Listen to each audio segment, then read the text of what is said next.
से 10 से लेके 50% की छूट।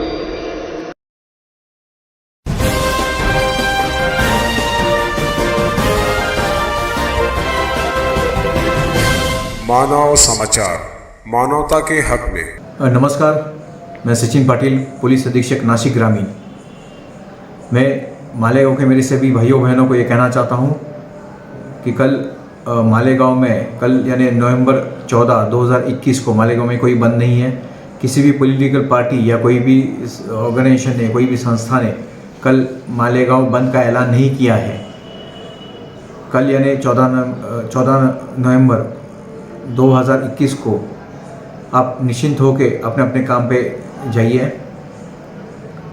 ये जो अफवाहें फैलाई जा रही है, इस सिलसिले में पुलिस ज़रूर उचित कार्रवाई करेगी।